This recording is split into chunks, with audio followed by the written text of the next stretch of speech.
Welcome to the world of science fiction stories, and don't forget to like, share and subscribe my channel. Enjoy the listening. Alien Captain's last warning: humanity's territory is off limits. His tall figure was casting a long shadow across the holographic display. The vast darkness of space surrounded his ship, broken only by the glow of an unfamiliar yellow star and its orbiting planets. His four-fingered hand brushed across the control panel, enhancing the image of the third planet from the star. "Interesting," he murmured. "This system wasn't in our charts." First Officer Jin approached, her scaled skin reflecting the blue light of the display. "Captain, preliminary scans complete. The third planet shows signs of civilization." Han nodded. The hegemony had tasked him with finding new worlds to bring under their control. His record was perfect: 15 planets surveyed, 15 successfully added to the hegemony's ever-growing empire. This would be 16. "Life signs?" he asked. "Billions," Jin replied. "But their technology seems primitive. Combustion engines, early digital systems, basic space exploration limited to their own moon and nearby planets." Han's mouth twisted into what passed for a smile among his species. "Perfect. The Council will be pleased." Resource scans. Jin touched a few controls, bringing up new data. Abundant metals, water, and organic compounds. The inhabitants call it Earth. They appear to be bipedal mammals, relatively young as a technological species. Captain Hyan studied the images of cities, roads, and the curious inhabitants. "So small, so fragile-looking. They won't give us much trouble. Standard conquest protocols should be sufficient." The bridge crew worked efficiently, preparing for the first phase of contact. Hyan had done this many times before: send a small team to a remote location, gather intelligence, assess military capabilities, then plan the full invasion. "Landing Team 1, prepare for deployment," Han ordered. Remote location selected. Minimal population, isolated terrain. Perfect for a quiet survey. 6 of his best scouts boarded the small landing craft, veterans all. They had participated in multiple conquest missions. Their leader, Officer Tae, saluted before boarding. "We'll have preliminary reports within 8 hours, Captain," Tae promised. Han watched on the main screen as the landing craft departed the stellar wind.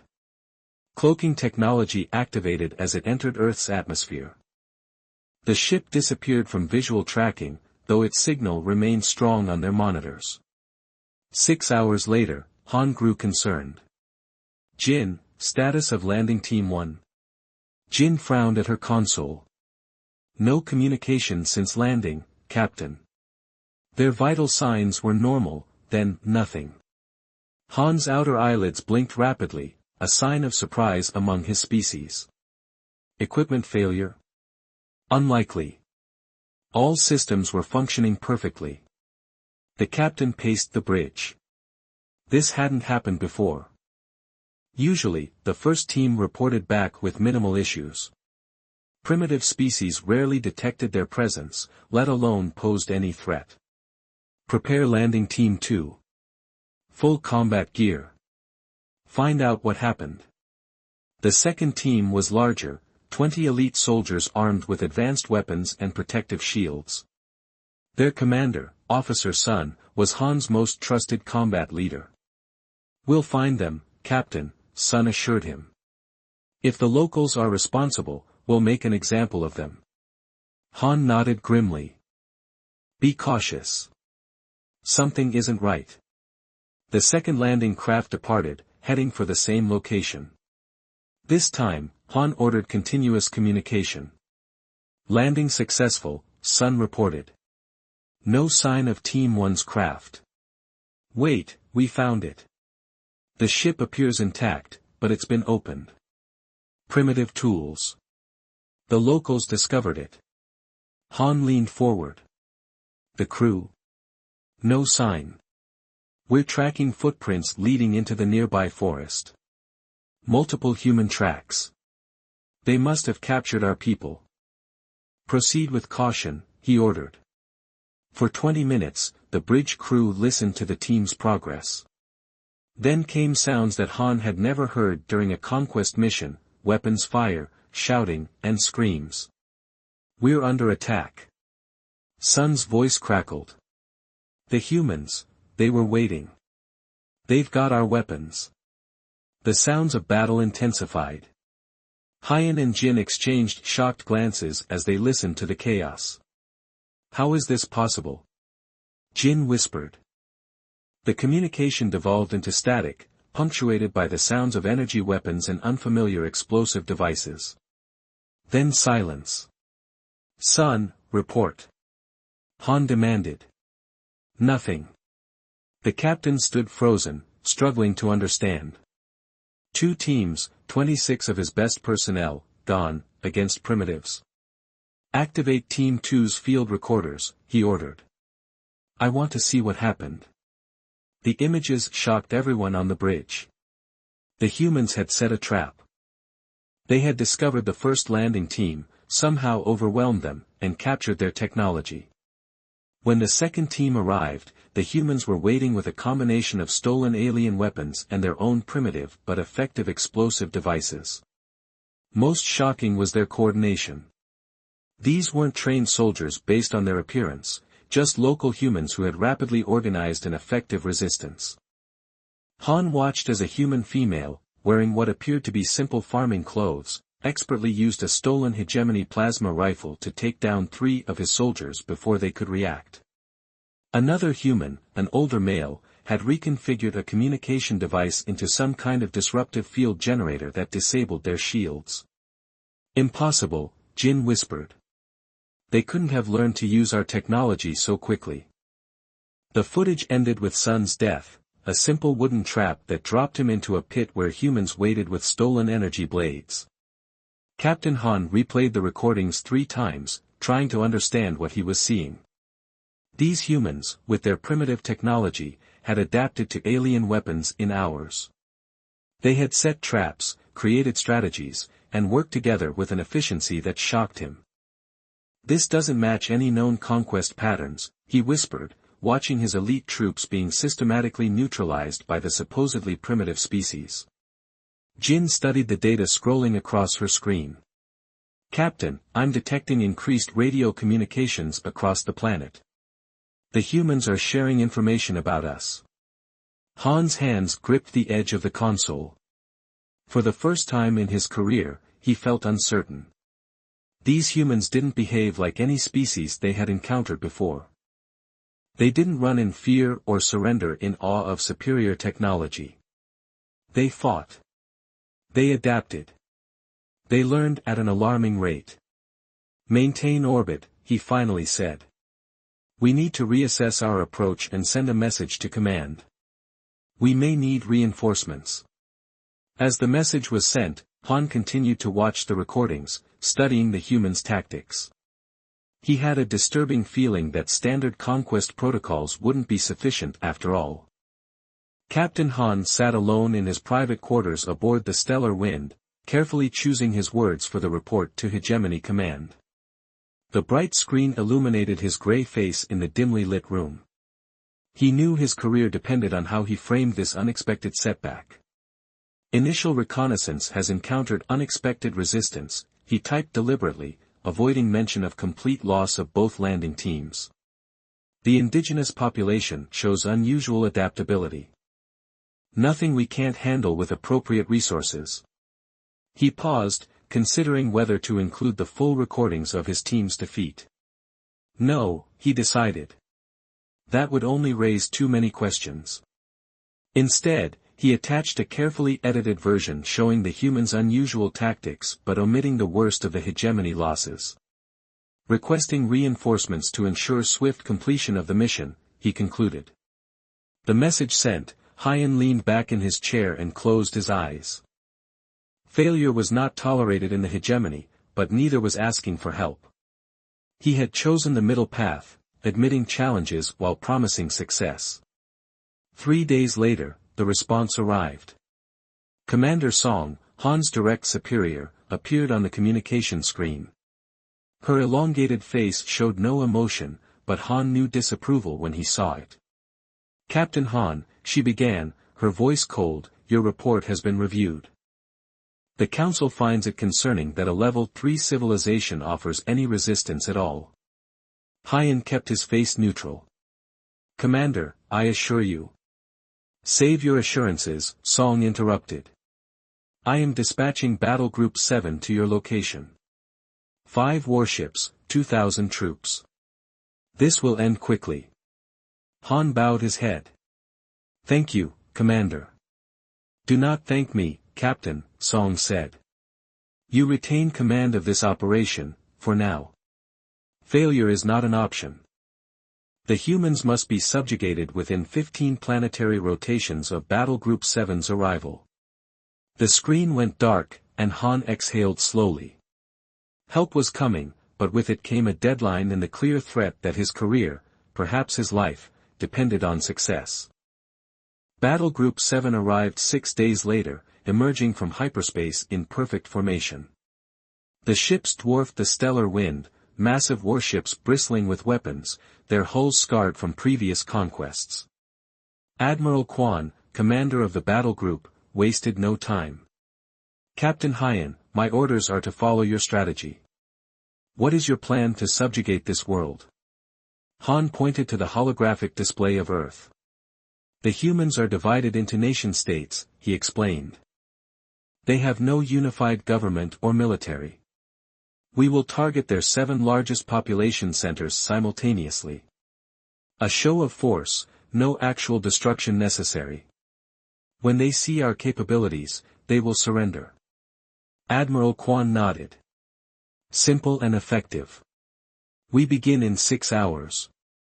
The plan was put into motion.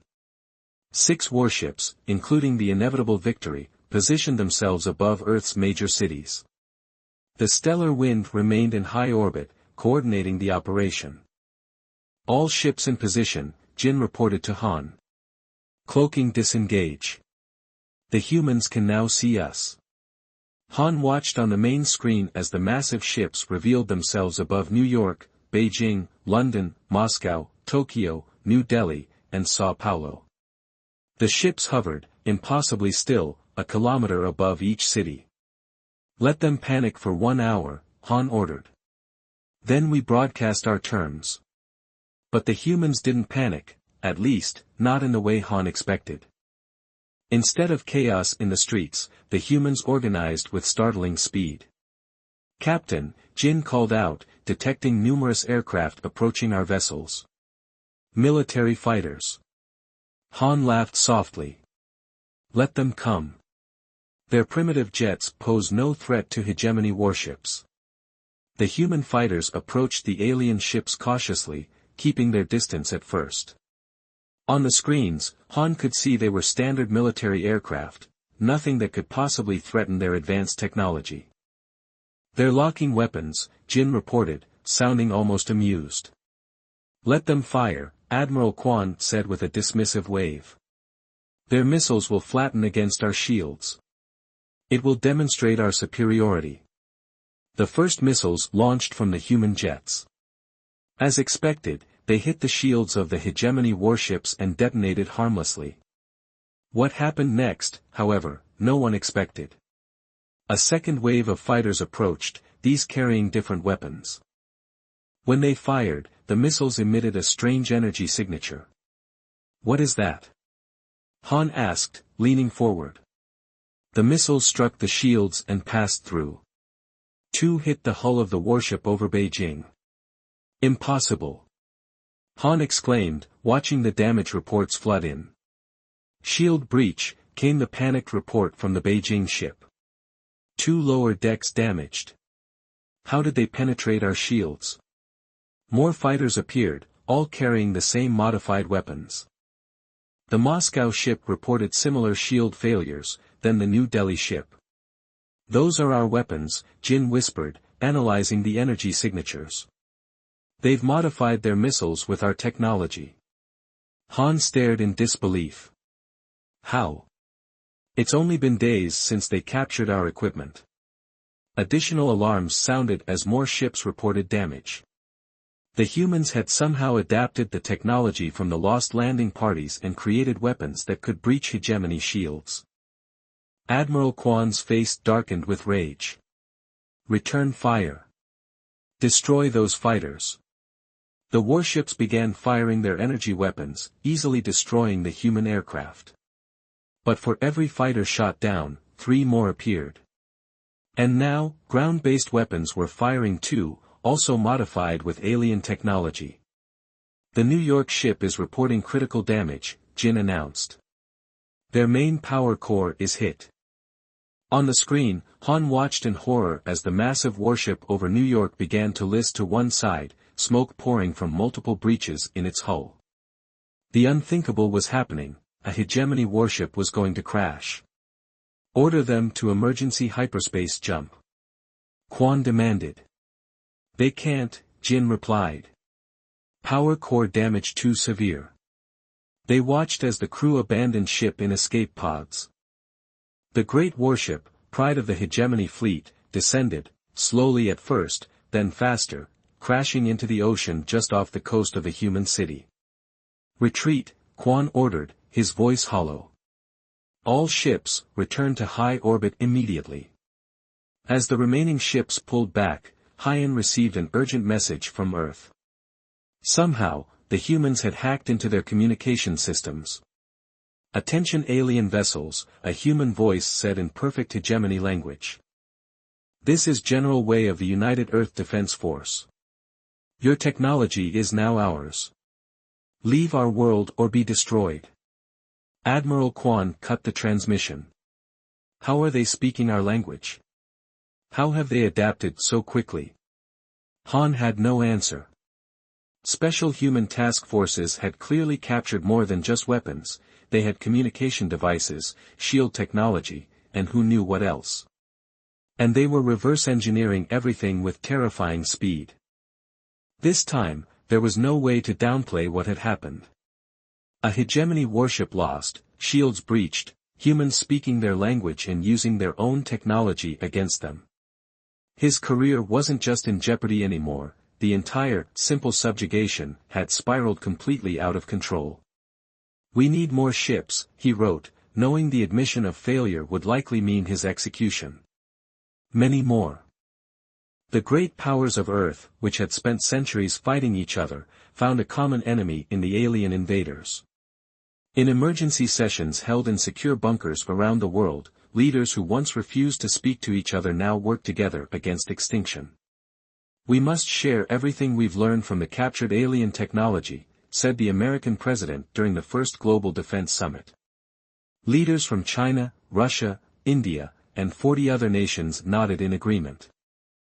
Within days, a unified command structure emerged. Scientists from rival nations worked side by side, examining the wreckage of the downed hegemony warship and the equipment salvaged from the alien landing parties. Captain Han, aboard the Stellar Wind, received increasingly disturbing reports. The humans have established research centers on every continent, Jin told him, reviewing intelligence gathered by their remaining stealth drones. They are dismantling our technology piece by piece. Han paced the bridge nervously. How quickly can they understand it? Our technology is thousands of years beyond theirs. Jin's expression was grave. They've already replicated our communication systems, and they're making progress on weapons and propulsion technology. Admiral Kwan joined their conversation, his face ashen. Command is displeased. Very displeased. They've ordered us to maintain position while they prepare a full invasion fleet. How long? Han asked. 40 days, at minimum. Han stared at the blue-green planet on the view screen. The humans will be much stronger by then. 3 weeks passed. The hegemony ships maintained a defensive formation in high orbit, occasionally shooting down human spacecraft that ventured too close. But these attacks were becoming less frequent as Earth's forces gathered strength. Jin burst onto the bridge, interrupting Hyan's rest period. Captain. Multiple launches detected from the planet's surface. Han rushed to his station. Show me. The main screen displayed dozens, no, hundreds, of small craft rising from Earth's atmosphere. They weren't the primitive rockets or jets they had seen before. These vessels moved with the smooth acceleration of hegemony drives. Impossible, Admiral Quan whispered from the communication screen. They've built ships using our technology. All vessels, battle stations, Han ordered. Prepare defensive formation. The human fleet approached rapidly, led by larger vessels that appeared to be a hybrid of human and hegemony design. Their hulls bore the markings of Earth's newly united military forces, a blue planet superimposed on a field of stars. They're hailing us, Jin reported. The screen changed to show a human female in a military uniform. Her insignia identified her as Admiral Park. Hegemony vessels, she began, speaking flawless galactic standard, this is Admiral Park of the United Earth Defense Force. Your presence in our system is unwelcome. You will leave immediately or be destroyed. Admiral Quan cut into the transmission. This is ridiculous. You primitives have stolen our technology, but you cannot hope to defeat the might of the hegemony. Surrender now, and your deaths will be quick. Admiral Park smiled. It was not a pleasant expression. We were hoping you'd say that. The transmission ended. Immediately, the human fleet accelerated, breaking into smaller attack groups. They're using our own attack patterns, Quan said in disbelief. The battle began. While the hegemony ships were still larger and more powerful, the human vessels were numerous and surprisingly effective. They had clearly studied the aliens' tactics and developed counters. Han watched in growing horror as smaller human ships darted between the hegemony vessels, targeting specific systems, just as hegemony ships did when attacking less advanced civilizations. How do they know where to hit us? He demanded. Jin checked her scanners. The hegemony ship that crashed, they must have recovered the tactical databases. Another warship, the one positioned over Moscow earlier, exploded as 3 human vessels concentrated fire on its main reactor. This is impossible. Admiral Quan shouted over the communication link. These are savages. How can they? His transmission cut off as his flagship took a direct hit to its bridge. Primitive no longer, the hegemony fleet found themselves in a real fight for the first time in generations. Their crews, accustomed to easy victories, panicked as systems failed and hulls breached. Captain, Jin reported, Admiral Park's flagship is approaching our position with 4 escort vessels. Han felt cold fear grip his insides. The Stellar Wind was a scout ship, not a warship. Its weapons and defenses were minimal compared to the fleet vessels. Evasive maneuvers, he ordered. Get us away from here. The helmsman tried to comply, but the human ships had already surrounded them. Admiral Park's voice came over the communication system again. Captain Han, I believe your ship is surrounded. Your fleet is in disarray. Surrender. Han looked at his crew, saw the fear in their eyes. This was not how conquest missions were supposed to go. The primitives were supposed to be awed by their technology, not using it against them. Never, he replied. As you wish. The attack came from all sides at once.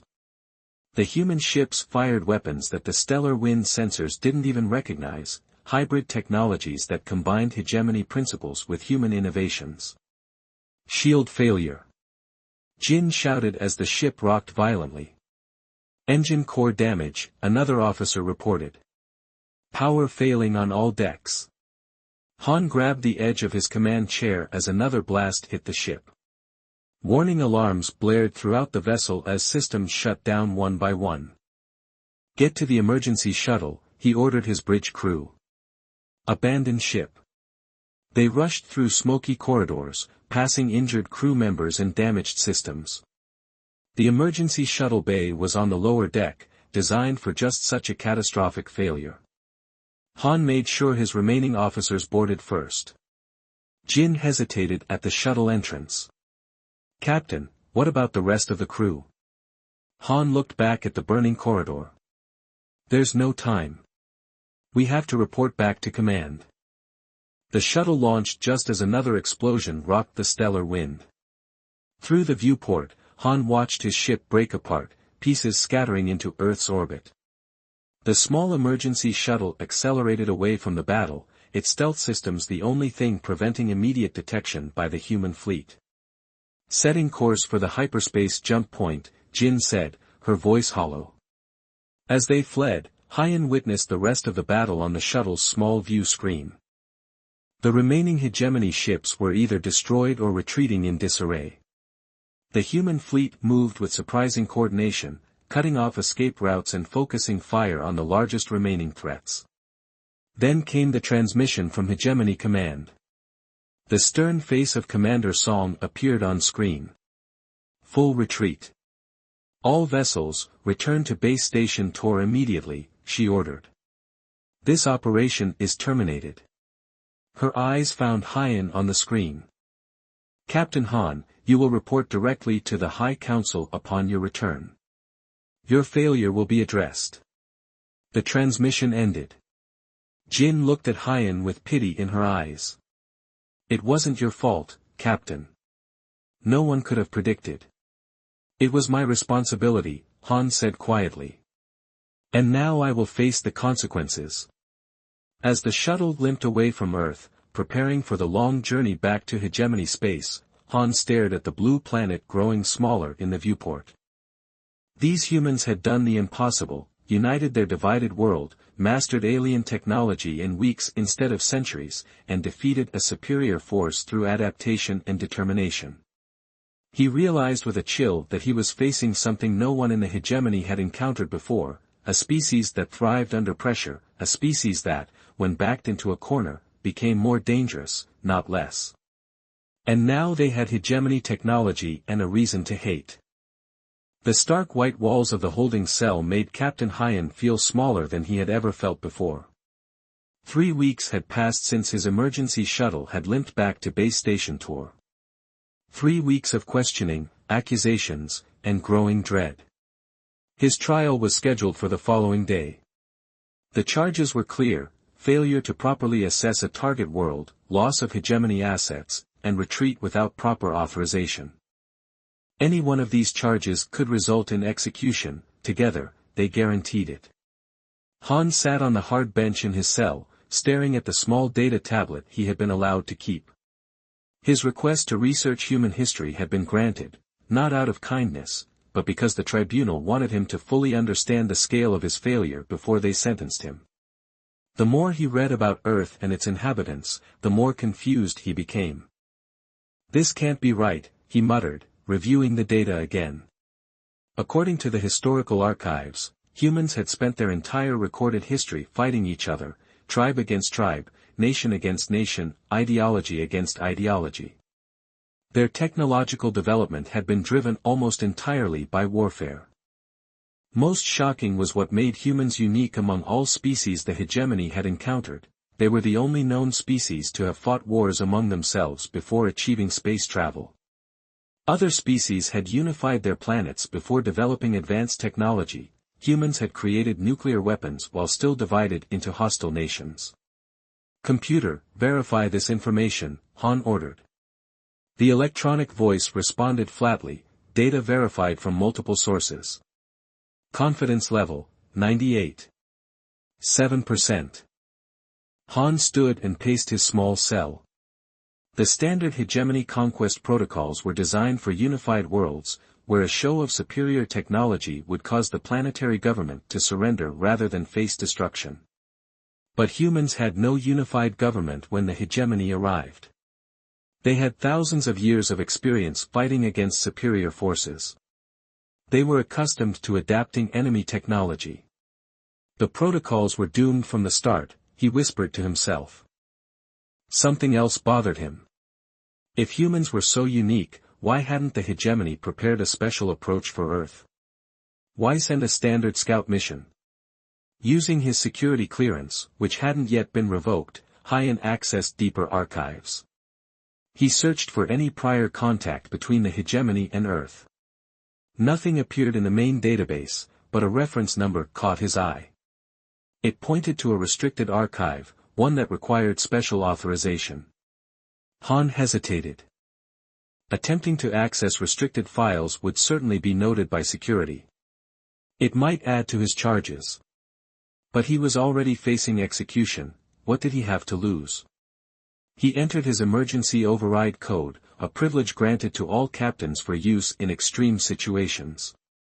The system processed his request for several long seconds. Access granted. Warning: unauthorized access of these files is punishable by immediate termination. Han's eyes widened as the files appeared on his screen. They contained reports from 3 previous expeditions to Earth's solar system, dating back over 200 years. Each had ended in disaster. The first expedition, a simple observation mission, had lost contact after attempting to abduct several humans for study. The second, a more substantial research team, had been destroyed when humans captured and reverse-engineered their technology. The third, an actual military force, had been defeated when humans united temporarily to face the threat. After each encounter, the humans' technology had advanced significantly as they incorporated alien innovations. And after each encounter, the hegemony had classified all information about Earth and erased it from general databases. They knew, Han said in disbelief. They knew and still sent us there. Further reading revealed the disturbing truth. Earth had been designated a special research world, a place to test new hegemony military technology against an unusually adaptive species. Each expedition was designed to fail but to gather data on human responses before retreating. But Hyan's mission had been different. The High Council had decided that humans had grown too advanced too quickly. They needed to be conquered before they developed interstellar travel of their own. Han and his fleet had been sent not as a test but as the first wave of a full conquest. And they had failed spectacularly. The final document in the archive chilled Hyan to his core. It was dated just 1 week ago, a strategic assessment by the Hegemony War Council. It recommended a full-scale invasion of Earth using the entire hegemony fleet.